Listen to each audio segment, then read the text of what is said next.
નમસ્કાર દર્શક મિત્રો, સ્વાગત છે આપનું સંદેશ ન્યૂઝમાં. હું કિન્નરી.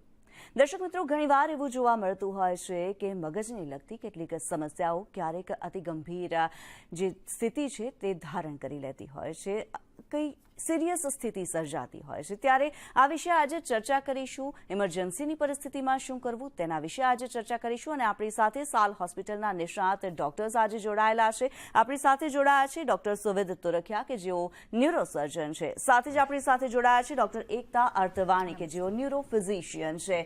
તેમની સાથે આજે ચર્ચા કરીએ. આપ બંનેનું સ્વાગત છે સંદેશ ન્યૂઝમાં. સૌથી પહેલા તો ડોક્ટર એકતા, આપની પાસેથી એ વાત જાણવા માંગીશું, કારણ કે મગજની સમસ્યા અતિ ગંભીર સાબિત થઈ શકે છે. ત્યારે કયા પ્રકારની જે સમસ્યાઓ છે તે ઉદ્ભવી શકે? ન્યુરોલોજિકલ ઇમરજન્સીઝ એટલે મગજ કે એના જ્ઞાન તંતુઓને થતી ઈજાઓ. એમાં ઘણી બધી કન્ડિશન્સ આવે, જેમ કે સ્ટ્રોક, મગજનો હુમલો, સ્ટેટસ એપિલેપ્ટિકસ જે કે ખેંચ, ગુલિયન-બેરે સિન્ડ્રોમ જે હાથ પગનું પેરાલિસિસ થાય છે, મેનિન્જાઇટિસ જે મગજનો તાવ, અને ટ્રોમેટિક બ્રેન ઇન્જરી જ્યારે મગજમાં કોઈ ઈજા થઈ જાય. બિલકુલ, જે પ્રમાણે અલગ અલગ સમસ્યાઓ છે, આપે ખેંચની જે પ્રમાણે વાત કરી છે, તો જો વાત કરવામાં આવે ખેંચની જે પરિસ્થિતિ છે એ સર્જાય ત્યારે શું કરવું જરૂરી બને છે? ખેંચ આવે ત્યારે પહેલાં તો આપણને શાંતિ જાળવી, કોઈ વ્યક્તિને જોખમી એરિયાથી દૂર કરી લેવાનું. ખેંચ પૂરી થાય ત્યારે એને એક પડખે સુવડાવી લેવાનું અને મોઢામાં કોઈ ચમચી મૂકવી નહીં અને તરત જ 108ને કોલ કરીને નજીકની હોસ્પિટલમાં લઈ જવું. જી, અને ક્યારેક માથાનો દુખાવો પણ કોઈ વ્યક્તિને અનુભવાતો હોય, ત્યારે આ માથાનો દુખાવો કોઈ ઇમરજન્સી છે તે ક્યારે હોઈ શકે? ડોક્ટર સુવિદ. માથાના દુખાવાના કારણો ઘણા બધા હોઈ શકે છે, જેમાં કોમન છે માઇગ્રેન, સાઇનુસાઇટિસ, પણ એક પ્રકારનો માથાનો દુખાવો હોય છે કે જે અસહ્ય હોય છે, કે જેને થંડરસ્ટ્રોમ હેડેક કહેવામાં આવે છે. એ સામાન્ય રીતે લોહીની નસનો ફુગ્ગો ફૂટવાને કારણે થતો હોય છે, જેને એન્યુરિઝમ કહેવાય છે, અને એ એકદમ અતિ ગંભીર રોગ છે અને એનું તાત્કાલિક પ્રમાણે નિદાન અને સારવાર કરવી જરૂરી રહે છે. બીજું, કેટલીક વખત મગજમાં પાણી ભરાઈ જાય, જેને અમે હાઇડ્રોકિફેલસ કહેતા હોઈએ છીએ, તેના કારણે પણ માથાનો અસહ્ય દુખાવો થતો હોય છે. તેમાં પણ નિદાન અને સારવાર ત્વરિત કરવી જરૂરી રહે છે. જી બિલકુલ. ત્યારે ડોક્ટર એકતા, આપની પાસેથી એ જાણવા માંગીશું ખેંચ વિશે, સ્ટ્રોક વિશે આપે જે પ્રમાણે જણાવ્યું છે. ત્યારે સ્ટ્રોકની પરિસ્થિતિની અંદર જે ગોલ્ડન પીરિયડ કહી શકાય એ કયો? ગોલ્ડન પીરિયડ એટલે જ્યારે દર્દી 4.5 કલાકની અંદર હોસ્પિટલમાં આવે ત્યારે એક એમને ઇન્જેક્શન આપવામાં આવે છે, જેને થ્રોમ્બોલિસિસ કહેવાય, જે લોહીનું જમાવટ હોય એને ઓગળાવી દે છે. જી બિલકુલ. અને જે પ્રમાણે અત્યારે અહીંયા દર્શક મિત્રો અમારી સાથે જોડાયેલા છે, સંદેશ ન્યૂઝ જે જોઈ રહ્યા છે, એમને અહીંયા જણાવી દઈએ કે આપને પણ કોઈ મગજને લગતી સમસ્યા છે, આપને એવું લાગી રહ્યું છે કે આપને કોઈ સમસ્યા છે અને તેનું સમાધાન આપ ઈચ્છો છો, તો આપ અત્યારે કોલ કરી શકો છો અને ડોક્ટર્સની સાથે વાત કરી શકો છો અને આપના પ્રશ્નનું સમાધાન પણ મેળવી શકો છો. ડોક્ટર એકતા, અહીંયા એક સવાલ એ થઈ રહ્યો છે, TIA, ટ્રાન્ઝિયન્ટ ઇસ્કેમિક અટેક, એ શું છે? ઓકે, TIA એક પ્રકારનું મિની સ્ટ્રોક છે જે મોટા સ્ટ્રોકની આગાહી જણાવે છે, તો એનું સમયસર ડાયગ્નોઝિસ અને ઇલાજ જરૂરી છે. જી બિલકુલ. અને ડોક્ટર સુવિદ, આપની પાસેથી જાણવા માંગીશું, જો સાલ હોસ્પિટલની વાત કરવામાં આવે, ન્યુરોલોજીકલ ક્ષેત્રે ઇમરજન્સીની જે પરિસ્થિતિ છે તેમાં કયા પ્રકારની સુવિધાઓ સાલ હોસ્પિટલની અંદર ઉપલબ્ધ છે? સાલ હોસ્પિટલ છેલ્લા 24 વર્ષથી કાર્ય કરી રહી છે અને સાલ હોસ્પિટલમાં ઇમરજન્સી વિભાગ પણ અતિ સક્ષમ છે, સાથે ICU પણ છે અને CT સ્કેનની બી વ્યવસ્થા છે. તો ઇમરજન્સીમાં કોઈ પણ ન્યુરોલોજીકલ ઇમરજન્સી આવે તો તેને પ્રોપરલી નિદાન કરી શકાય છે. અને ઓપરેશન થિયેટરની વાત કરીએ તો તેમાં લેટેસ્ટ માઇક્રોસ્કોપ, સુગીતા અને જે માઇક્રો સર્જરી માટેના ઇન્સ્ટ્રુમેન્ટ જોઈએ તે બધું જ અવેલેબલ છે. એટલે કોઈ પણ દર્દીની પ્રોપર રીતે તમે સારવાર કરી શકો. બિલકુલ. અત્યારે વિપુલભાઈ અમારી સાથે જોડાયેલા છે, વલસાડથી તેઓ જોડાયા છે. જી વિપુલભાઈ, આપનો પ્રશ્ન જણાવશો. મેમ, મારે 2-3 મહિના પહેલા અકસ્માત થયેલો મેમ. જી. અને મેમ માથામાં 15 ટાંકા આવેલા. જી. અને ત્યાંથી હું શું છું ત્યારે ચક્કર આવે છે અને ઉઠું ત્યારે ચક્કર આવે છે મેમ. જી, ડૉક્ટર સુવેદ? બેઝિકલી તમને જ્યારે ઇન્જરી થઈ હતી, જે તમે કહો છો કે 1.5-2 મહિના પહેલા, ત્યારે તમારી સ્થિતિ એક્ઝેક્ટ કેવી હતી, તેનાથી આ 1.5 મહિનામાં ધીરે ધીરે ઇમ્પ્રુવમેન્ટ થઈ રહ્યું છે કે નહીં, અને ઇન્જરીના સીટી સ્કેનના ફાઇન્ડિંગ શું હતા તે ઉપરથી આગળની સારવાર નક્કી કરી શકાય. પણ ક્યારે પણ જો આવી મગજની ઈજા થતી હોય છે તો 15 દિવસથી મહિનો સુધી ચક્કર આવવા, થોડુંક નોશિયા કે આપણને વોમિટિંગની સેન્સેશન આવે, થોડુંક માથું દુખે, એ કોમન હોય છે. એટલે એનાથી બહુ જ ડરી જવાની જરૂર નથી હોતી. પણ જો આ કન્ટિન્યુઅસ રહે તો નજીકમાં કોઈ ડૉક્ટરને બતાવવું જોઈએ. જી, એમને એમના પ્રશ્નનું સમાધાન ચોક્કસથી મળી ગયું હશે વિપુલભાઈને. ડૉક્ટર એકતા, અહીંયા સવાલ એક એ થઈ રહ્યો છે કે સામાન્ય રીતે લોકોની જો વાત કરવામાં આવે, ક્યારેક માથામાં દુખાવો થયો કે મગજમાં કંઈ ખેંચ અનુભવાતી હોય છે, લોકો સામાન્ય ગણતા હોય છે કે નોર્મલ કોઈ દવા લઈ લીધી માથાના દુખાવાની અને એ મટી જશે. પરંતુ દર્દીને ન્યુરોલોજિસ્ટને સંપર્ક કરવાની, ન્યુરોફિઝિશિયનને સંપર્ક કરવાની જરૂર ક્યારે પડતી હોય છે? ઓકે, જ્યારે માથાનો દુખાવો એકદમ તીવ્ર હોય અથવા માથાના દુખાવા સાથે ઉલટી, ઉબકા કે જોવામાં તકલીફ થાય અને માથાના દુખાવા સાથે જો વર્તનમાં કોઈ ફેરફાર થાય તો આપણે તરત જ ન્યુરોલોજિસ્ટને કન્સલ્ટ કરવું જોઈએ. જી, અને જ્યારે માથાનો દુખાવો, મેં જે પ્રમાણે કહ્યું કે સામાન્ય રીતે કોઈ પણ દવા લઈ લેતા હોય છે, પેઇન કિલર લઈ લેતા હોય છે, એ કેટલું યોગ્ય? હવે પેઇન કિલર્સ જો મોટા ઉંમરના લોકો લે તો એમાં મગજમાં ઈજા પણ થઈ શકે, એમનું વર્તન પણ ફેરફાર થઈ શકે. એવી કેટલી દવાઓ છે જે ઓલ્ડ એજમાં હાનિકારક છે, પેઇન કિલર્સ, એટલે આપણે અવોઇડ કરવી જોઈએ અને કોઈક ન્યુરોલોજિસ્ટને કન્સલ્ટ કરી પ્રોપર એની સ્પેસિફિક ટ્રીટમેન્ટ લેવી જોઈએ. બિલકુલ. અહીંયા આપણી સાથે કેતનભાઈ જોડાયેલા છે, આપણે એમનો પ્રશ્ન સાંભળી લઈએ. જી કેતનભાઈ, આપનો પ્રશ્ન જણાવશો? હેલો જી, આપનો પ્રશ્ન જણાવો. હવે મને 1.5 મહિના પહેલા છે ને એક મગજમાં કોઇલિંગ કર્યું. જી. હેલો, કોઇલિંગ કર્યું એટલે એના માટે પેટી હોસ્પિટલ અમદાવાદ છે, ત્યાં કર્યું. જી. હેલો જી, આપનો પ્રશ્ન જણાવશો? આપને શું જાણવું છે? તો એ સારવાર કેડી હોસ્પિટલમાં જઈ. જી કેતનભાઈ. હા હા, એટલે એ પછી મને ધીમું ધીમું માથું દુખે છે. એટલે એ શેના કારણે થઈ શકે? જી, ડૉક્ટર એકતા? માથાની કોઇલિંગ એટલે એન્યુરિઝમ પછી માથાનો દુખાવો કોમન છે, બટ એની માટે આપણે બ્લડ ઇન્વેસ્ટિગેશન કરવા જોઈએ અને સીટી સ્કેન ફરીથી કરવું જોઈએ કે મગજમાં કોઈ નવી ઈજા નથી થઈ એ જોવા માટે. બિલકુલ. અહીંયા પરવીનભાઈ આપણી સાથે જોડાયેલા છે. જી, આપનો પ્રશ્ન જણાવશો? હેલો જી, પ્રશ્ન જણાવશો આપનો? અચ્છા, મારા ફાધરને 2022માં બ્રેન સ્ટ્રોક આવ્યો હતો. જી. જી. મારા ફાધરને 2022માં બ્રેન સ્ટ્રોક આવ્યો હતો, પેરાલિસ થઈ ગયો લેફ્ટ સાઈડ આખો. એ ટાઈમ બીપી હાઈ થઈ ગયું. અત્યારે પગ તો ચાલતો થઈ ગયો પણ હાથમાં મુવમેન્ટ બહુ 10-20% જ આવી રહી છે. જી, ડૉક્ટર સુવેદ? બેઝિકલી 2 જાતના સ્ટ્રોક હોય છે, એક ઇસ્ચેમિક સ્ટ્રોક અને એક હેમરેજિક સ્ટ્રોક. હવે એમાંથી એક્ઝેક્ટ કયો સ્ટ્રોક થયો હતો દેટ વી નીડ ટુ નો. અને પગના સ્નાયુઓ થોડાક મોટા હોય છે એટલે એમાં રિકવરી થોડીક ફાસ્ટ આવતી હોય છે, અને હાથમાં ફાઇન મુવમેન્ટ્સ હોય છે એટલે એમાં રિકવરી લેટ આવતી હોય છે. 2022થી 2025 એટલે સમયગાળો તો મોટો છે. એ દરમિયાન જો પ્રોપર ફિઝિયોથેરાપી થઈ હોય અને એક્ઝેક્ટ કયા લોકેશનમાં સ્ટ્રોક આવ્યો છે એની ઉપરથી આગળનું પ્રોગ્નોસિસ આપણે કહી શકીએ. પણ આ બધામાં ફિઝિયોથેરાપી સિવાય બીજા બધા બહુ ઓપ્શન રહેતા નથી. જી, આપણી સાથે દ્વારકાથી એક દર્શક મિત્ર જોડાયેલા છે. જી, આપનો પ્રશ્ન જણાવશો? જી. હેલો, આપનો પ્રશ્ન જણાવશો? મારું નામ વિરમભાઈ છે. જી. અને મારો પ્રશ્ન એ હતો કે મારી પત્ની છે એની ઉંમર 42 વર્ષની છે. એને અવારનવાર માથામાં દુખાવો થયા રાખે છે. વારંવાર માથામાં દુખાવો થઈ રહ્યો છે. ડૉક્ટર એકતા, શું થઈ શકે? હવે માથાના દુખાવાના બહુ બધા કારણો છે, જેમ કે માઇગ્રેનના કારણે, ક્લસ્ટર હેડેક, કોકને ટેન્શનના કારણે પણ થઈ શકે, બીજા ઘણા બધા કારણો જેમ ઇડિયોપેથિક ઇન્ટ્રાક્રિનલ હાઇપરટેન્શન, એ પછી ડાયગ્નોઝ કરવું પડે, મગજમાંથી પાણી ખેંચવું પડે, તો એકવાર તો ન્યુરોલોજિસ્ટને કન્સલ્ટ કરવું જ જોઈએ, કારણ કે 10 થી 15 કારણ છે માથાના દુખાવાના.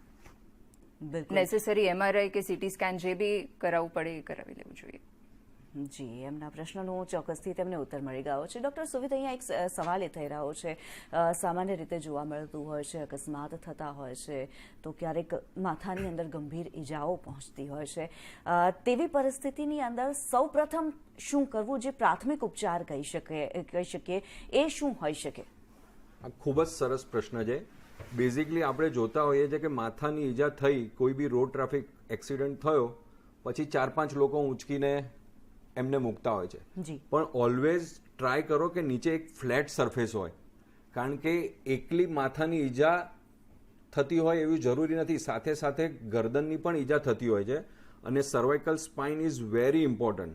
તો ત્યારે તમે ટ્રાય કરો કે ગરદનની પણ મિનિમમ મૂવમેન્ટ થાય અને પેશન્ટ શિફ્ટ થાય, અને 108થી જેટલું જલ્દી થાય એ નજીકમાં ક્યાંય ઇમેજિંગ થતું હોય કે કોઈ મોટી હોસ્પિટલ હોય તો પહોંચાડવા જોઈએ. અને જો માથામાંથી ક્યાંકથી બ્લીડિંગ થતું હોય અને ત્યાં ટાંકા લેવાની સારવાર તરત ના થઈ શકે તો કોઈ પણ ટાઈટ બેન્ડેજ બાંધીને એને બંધ કરવી દેવું જોઈએ, કારણ કે માથાનું બ્લીડિંગ તમે બહારથી ટાઈટ બેન્ડેજ બાંધો તો એ બંધ થઈ શકતું હોય છે ટેમ્પોના ડિફેક્ટથી. જી, અહીંયા મનુભાઈ આપણી સાથે જોડાયા છે, એમનો પ્રશ્ન સાંભળી લઈએ આપણે એકવાર. જી મનુભાઈ, આપનો પ્રશ્ન જણાવો. મારે મેડમ મગજની જામર છે 2 આંખમાં. જી. અને 2 આંખે જામર છે, એટલે કે આનું ઓપરેશન ના થાય અને 25 થી 35% જેવું દેખાય છે મને. અને મગજની કે નસો સુકાય છે. જી, મગજની નસો સુકાય છે એવું તમને કહેવામાં આવ્યું છે. ડૉક્ટર એકતા, હવે મગજની નસો સૂકાય છે તો એની માટે આપણને કારણ શોધવું જરૂરી છે કે મગજમાં લોહી ઓછું પહોંચે છે કે મગજમાં કમ્પ્લીટ બ્લોકેજ છે.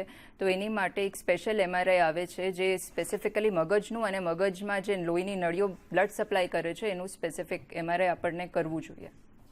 બિલકુલ. મનુભાઈનો જે પ્રશ્ન છે એની અંદર જ હું ડૉક્ટર એકતા આપને પૂછવા માંગીશ કે જે મગજની નસો સુકાવાની જે આ સમસ્યા છે એ શા કારણથી ઉદ્ભવતી હોય છે અને તેનું સમાધાન શું હોઈ શકે? ઓકે, સો મગજમાં કોકવાર લોહી ઓછું પહોંચે કે મગજમાં કમ્પ્લીટ બ્લોકેજ થાય તો એના ઘણા બધા કારણો હોઈ શકે, જેમ કે એજ, પછી હાઈ બ્લડ પ્રેશર, ડાયાબિટીસ, અનકન્ટ્રોલ્ડ અને કોલેસ્ટ્રોલ.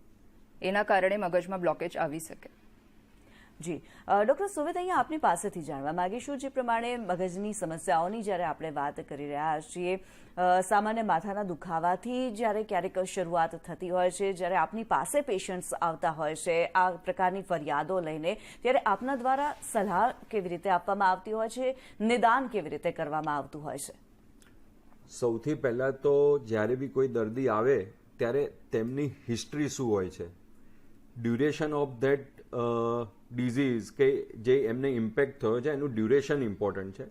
પછી અમે એક્ઝામિનેશન કરતા હોય છે, જેમાં અમારામાં UMN, પછી LMN એવી અલગ અલગ પ્રકારના એક્ઝામિનેશનના પાર્ટ્સ હોય છે. એમાંથી અમે લોકલાઇઝ કરી શકીએ કે એમને આ જગ્યાની તકલીફ હોઈ શકે, અને પછી અમે ઇમેજિંગ માટે જતા હોય છે, જેમાં એ ચોક્કસપણે અમે કહી શકીએ કે એમને આ તકલીફ છે.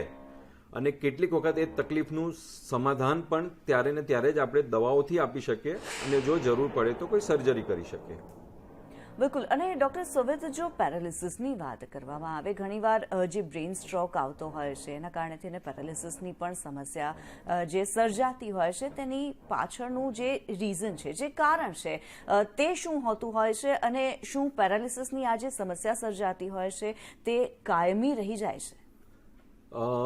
પેરાલિસિસ આજના ટાઈમમાં ખૂબ જ કોમન થઈ ગયું છે, કારણ કે બ્લડ પ્રેશર, ડાયાબિટીસ અને સ્ટ્રેસ આ ત્રણેય એવા ફેક્ટર છે કે જે તમારું બ્લડ પ્રેશર વધવાને કારણે મગજના કોઈ એક ચોક્કસ હિસ્સામાં, જેને અમે ગેંગ્લિયો કેપ્સ્યુલર રિજિયન કહીએ છીએ, ત્યાં બ્લીડિંગ કરવાના ચાન્સીસ કરતો હોય છે. અને તેના કારણે ઓપોઝિટ સાઇડ, જો મગજમાં જમણી બાજુનું મગજમાં બ્લીડિંગ થયું હોય તો ડાબા હાથ અને પગમાં નબળાઈ આવે છે, અને જો ડાબી બાજુ બ્લીડિંગ થયું હોય તો જમણા હાથ પગમાં નબળાઈ આવે છે. તો તેવી રીતના નબળાઈ આવી શકતી હોય છે.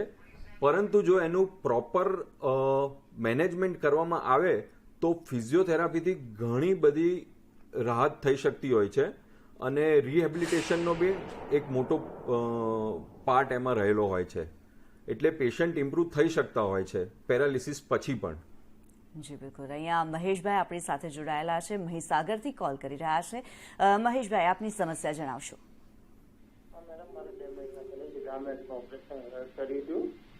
મહેશભાઈ, ફરી એક વાર જણાવી શકો?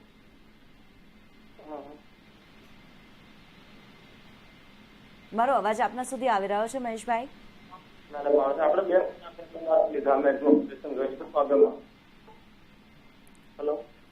મહેશભાઈ, આપનો અવાજ ડિસ્ટર્બન્સ વાળો આવી રહ્યો છે. જો આપ ફરીથી આપનો પ્રશ્ન જણાવી શકો. મેડમ, આવી રહ્યો છે આપણો. હવે મારે એવો પ્રોબ્લેમ છે કે લિગામેન્ટનું ઓપરેશન કર્યું હતું 2 મહિના પહેલું. હેલો. જી જી. વોઇસ તમારો આવે છે મેડમ મારા જોડે, પણ એવું કહેતું કે લિગામેન્ટનું ઓપરેશન કર્યું હતું 2 મહિના પહેલું. હેલો. જી મહેશભાઈ, તમારો અવાજ અમને આવી રહ્યો છે. હવે આપ આપનો પ્રશ્ન જણાવો. 2 મહિના પહેલું લિગામેન્ટનું ઓપરેશન કર્યું હતું મેડમ. તો અત્યારે હોજો પુરાઈ છે, 2 મહિના થયા પણ ચલાતું નથી બિલકુલ. લિગામેન્ટનો ઇશ્યુ હતો. શું મગજની સમસ્યાની સાથે જોડાયેલું છે? સ્પાઇનની સાથે જોડાયેલું છે. જી મહેશભાઈ, આપે જે પ્રમાણે પ્રશ્ન જણાવ્યો છે તેના માટે થઈને આપને બીજા એક્સપર્ટની સલાહ લેવી જરૂરી બની જાય છે. અહીંયા ડૉક્ટર સુવિદ, આપે જે પ્રમાણે જણાવ્યું કે બ્લડ પ્રેશરની સમસ્યાના કારણે થઈને, સ્ટ્રેસની સમસ્યાના કારણે થઈને પણ ઘણીવાર બ્રેઇન સ્ટ્રોકની જે સમસ્યા સર્જાતી હોય છે. બ્લડ પ્રેશર કઈ રીતે કારણભૂત સાબિત થઈ શકે? જ્યારે પણ લોહીની નસો એટલે હૃદયમાંથી મગજ સુધી પહોંચતી હોય છે તો તેમાં લાર્જ આર્ટરી, મીડિયમ આર્ટરી અને સ્મોલ આર્ટરીઝ. હવે જે એન્ડ આર્ટરીઝ હોય છે ત્યાં જ્યારે બ્લડ પ્રેશર વધે ત્યારે ત્યાં એની દિવાલ નબળી હોવાને કારણે ત્યાં બ્લીડિંગ થતું હોય છે. એ આર્ટરીનું એરિયા જે ગેંગ્લિયો કેપ્સ્યુલર રિજિયન હોય છે એ હોય છે, એટલે ત્યાં બ્લીડિંગ થવાના જે એન્ડ આર્ટરીઝ છે ત્યાં સૌથી વધારે ચાન્સીસ હોય છે બીપીને કારણે. જી બિલકુલ.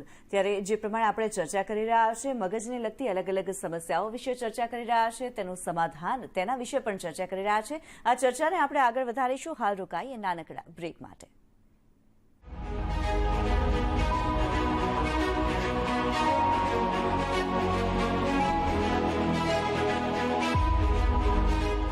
का स्वाद विक्रम टील, सच्ची मुच्ची इलायची.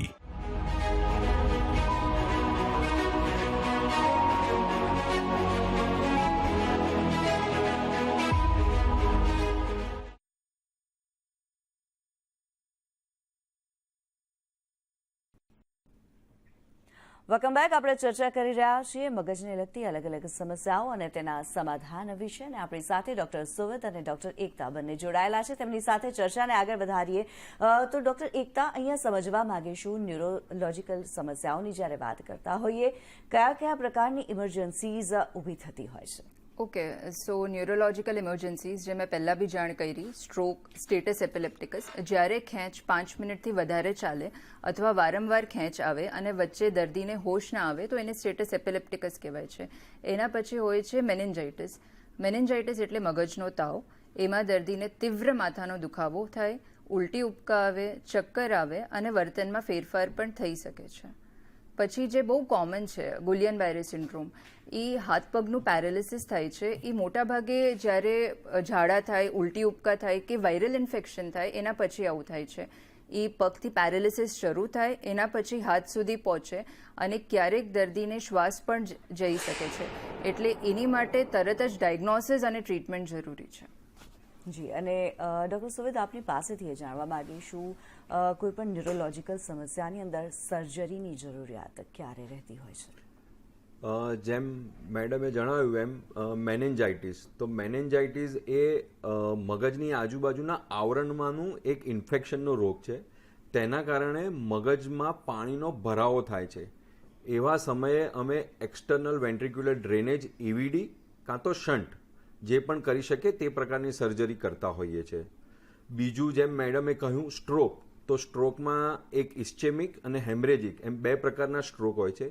જ્યારે પણ આ સ્ટ્રોકને કારણે મગજમાં દબાણ વધતું હોય તો એ દબાણને ઓછું કરવા માટે અમે બોન રિમૂવ કરતા હોઈએ છીએ અને એ બોન રિમૂવ કરવાની પણ સર્જરી પેશન્ટ માટે બેનિફિશિયલ થઈ શકે છે.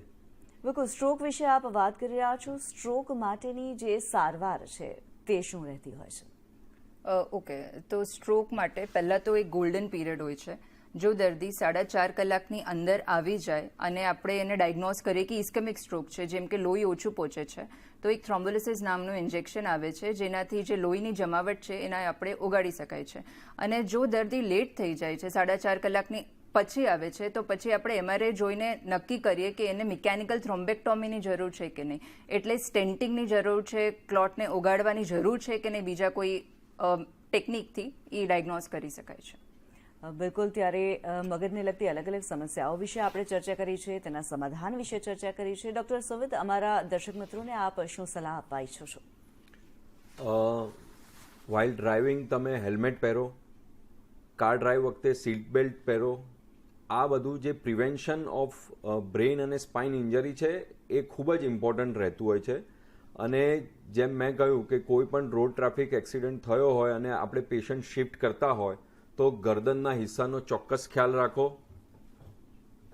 અને સ્ટ્રોક કે જ્યારે આપણે હાથ પગ કે બોલવામાં તકલીફ પડે કે આપણો ચહેરો ત્રાંસો થાય કે એકદમથી પેશાબ રોકાઈ જાય, તો એવા ટાઈમે આપ જલ્દીથી નજીકની કોઈ હોસ્પિટલમાં જઈને નિદાન અને સારવાર કરાવો.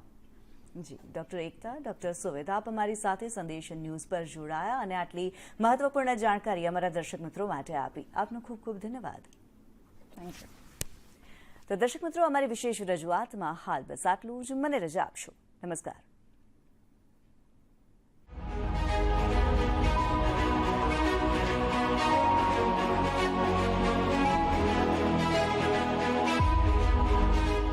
આ ન્યૂઝના પ્રાયોજક